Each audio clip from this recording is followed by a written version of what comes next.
So, Garrett, what does the Trump campaign think it got out of this one-on-one with Elon Musk? Yeah, Chris, I mean, basically the entire Republican Party has been counseling Donald Trump in some way or another to stay focused on Kamala Harris and specifically to stay focused on her policies. Listeners to that 2-hour live stream last night, of which I was one, got some of that, but they also got kind of a sampling of every conceivable Trump grievance and issue set that he often brings up at rallies, although in this format, it's kind of a half-calf version of the typical rally speech to what the Trump campaign believes is at least a different audience than that which he normally reaches on Fox News or through his rallies. If you did tune in last night, here's a bit of what you would have heard. And I hate to say this, the reason the numbers are much bigger than you would think is they're also taking the non-productive people. Now, these aren't people that will kill you. We have enough of them. But these are people that are non-productive. I know Putin very well. I got along with him very well. He respected me, and it's just one of those things. And we would talk a lot about Ukraine. It was the apple of his eye. But I said, don't ever do it. Don't ever do it. You can't do it, Vladimir. You do it, it's going to be a bad day. You cannot do it. And I told him things that what I do, and he said, no way. And I said, way. The first bite there about immigrants, the last bite not about Bill and Ted's Excellent Adventure, although it sounds a little bit like it there. I mean, Chris, look, the bottom line for the Trump campaign, they believe, they hope they hit an audience who they would not normally hit, and they stay in Musk's good graces by doing this. Musk has become a powerful proponent of Trump's messages on X and a big financial supporter of the Trump campaign through a PAC, which he's been funding.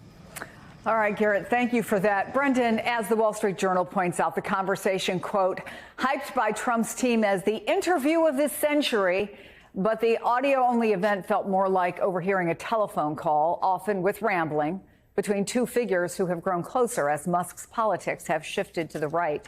Did you hear anything that you think helps Trump, something or maybe some voters that he didn't have before that interview? Yeah, look, I don't have a problem with the concept of doing a conversation on Twitter and trying to reach more people. What I have a problem with is the execution. He's clearly trying to grab back attention and reset the conversation of this campaign after Harris has had such a great few weeks. But it ends up just feeling so self-indulgent. It's not that he doesn't talk about the issues that he needs to talk about. He talks about immigration, he talks about the economy, but you have to pull it out of a 2-hour self-indulgent conversation where he's talking about all kinds of nonsense. To have an effective campaign, you need to hit on some key messages and repeat them over and over again. It's pretty basic comms 101. It's just a reminder that he's a very bad candidate. And the lead that he had with Joe Biden had nothing to do with him being a good competitor. It was simply that people didn't think Joe Biden could do the job. And now that we're faced with a real candidate, it's very clear that he may not be down a huge in the polls, but I just question whether he has the capacity to run an effective campaign for the next several weeks that it's going to take to reset the conversation in the way they need to.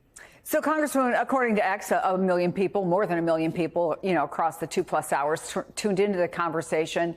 But the rambling really is exactly what's making many of his supporters nervous. So let me hit you where you live, so to speak. If you're running in one of those contested House seats, maybe a place where Donald Trump might show up, what are you thinking? Well, I'm thinking that these kind of long-form sort of interview things that Donald Trump is doing really do not help your cause. I mean, if you're in one of these swing districts, the last thing that you need is to have somebody at the top of the ticket who just goes on and on and on without really saying anything and not really focused. Because then that takes you off your game as a candidate. And so, we learned from the press conference that he did last week to this, kind of longer form. This is really not a way to highlight whatever those issues are that Donald Trump wants to focus on, because it's a very unfocused discussion. And so if I'm a candidate running, I think that this is the last thing that I would want from the top of the ticket. So, Brendan, let me ask you about what's happening on the ground. You have the Harris Walz campaign getting 5,000 people in Las Vegas to show interest in volunteering. That's just one stop. Now, we should also say, anybody who's been around campaign, that doesn't mean all 5,000 will actually follow through and go knocking on doors and making phone calls. But let's say it's even a tenth of that and you have 500 volunteers. Is that a warning sign for Team Trump?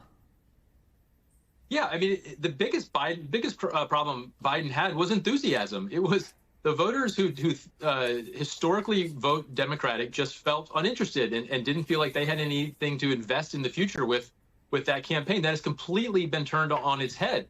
The number of people showing up at events has obviously gotten a lot of attention, but there's so much more you can do with that. You can continue to raise money with those people, as you said, knock on doors. But I think what it does is shows that there is a movement that people want to be a part of.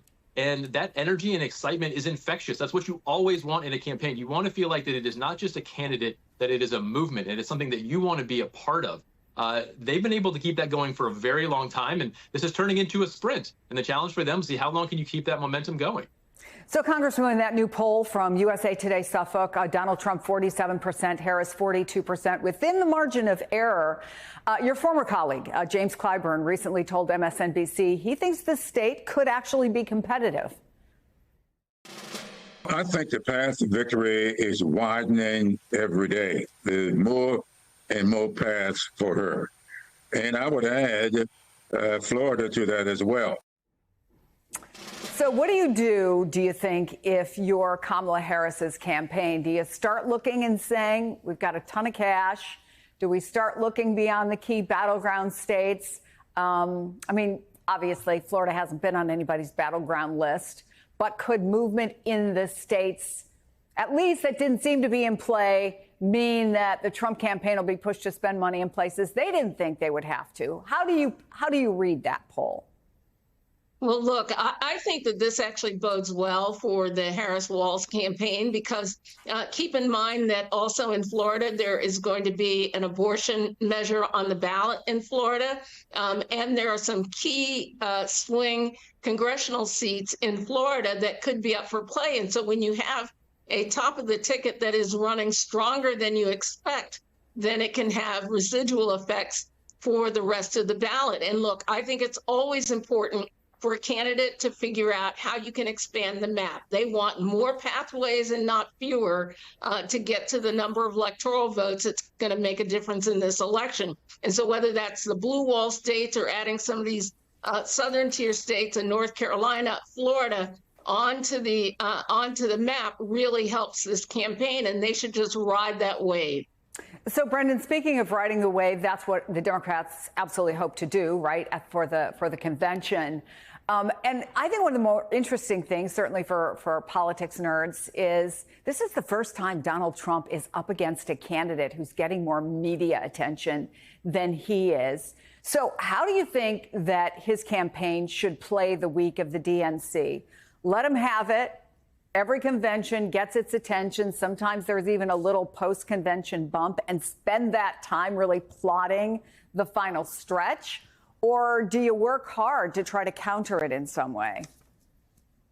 I think at this point you got to work to counter it, and candidates have tried to do that in recent years and get out there. Look, Donald Trump should be running like his life depends on it. It could very well could depend on whether or not he goes to jail. So I would imagine he needs to be doing everything he can, but we have not seen that at all. Even outside of the convention, he's hardly been keeping a robust schedule. So I can't imagine that that'll start next week at the convention. But look, before you figure out your schedule and what where you're going, you need to figure out what you're going to talk about. In the last several weeks, I don't know that Donald Trump has done anything that the Harris campaign feels like they have to respond to. I mean, that's a pretty good basic measure. Have you done anything to put pressure on the Harris campaign?